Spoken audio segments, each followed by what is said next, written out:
तालुक्यातील खामारी बाजार चौक येथील इंद्रकुमार उईके यांच्या घराला आज सकाळी 8:30च्या दरम्यान गॅस सिलेंडर लीक झाल्यामुळे भीषण आग लागली। आगीमध्ये संपूर्ण साहित्य जळून खाक झाले आहे। अचानक लागलेल्या आगीमुळे इंद्रकुमार उईके यांच्या पत्नी मृदुताई उईके यांच्या चेहऱ्यावर आणि हातावर दुखापत झाली आहे।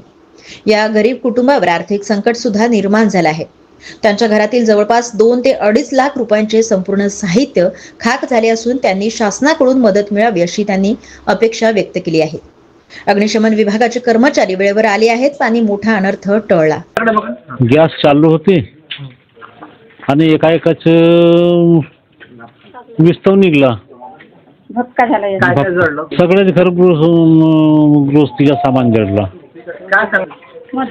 शासनाने आपल्याला मदत पाहिजे। 2 लाख पर्यंतचं नुकसान झालं आहे। शासनाकडून आपल्याला मदत पाहिजे। कशा प्रकारे लागली? काय करतात तुम्ही तेव्हा? गॅसच्या जेवर होतं मी। गॅसच्या जेवर होतं बस असे आगच लागली, पण भक्काच झाला। काय जळलं? काय काय जरला? सगळा जरला। चुलीवरून पांघरून सगळा जरला। हा, चेहऱ्याला लागला आणि हाताला लागला। 8 वाजता आम्हाला पूर्ण घर जरला आहे। शासनाकडून आम्हाला मदत पाहिजे।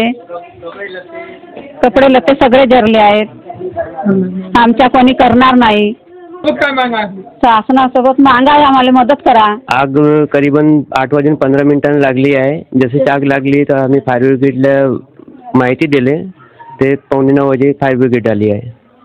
त्यानंतर सर्व किचनचा सामान, घरचे कपडे लत्ते, अलमारी, टीव्ही, लाईटी, मकान, ओरिजिनल कागज, डॉक्युमेंट्स वगैरे जो भी घरची मेन सामुग्री पूर्ण जळून खाक झाली आहे।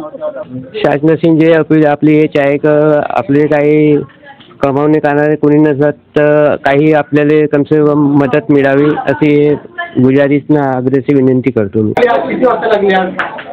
आता 8:30ला आग लागलेली होती आणि त्यावेळी माझ्या आईला काही सुचत नव्हतं। जेव्हा रेग्युलेटर बंद करायला गेली त्यावेळी काही सुचलं नाही, खूप आग लागली।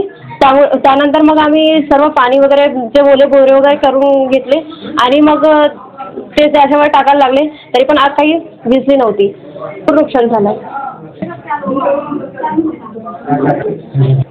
हो, 2 ते 2.5 तास लागल्यात आग विझवण्याकरिता आणि भरपूर नुकसान झालं आहे। आणि आम्हाला शासनाकडून मागणी आहे की माझे मोठे आईबाऊची जी आर्थिक परिस्थिती बरोबर नाही आहे तर त्यांना मदत करावी।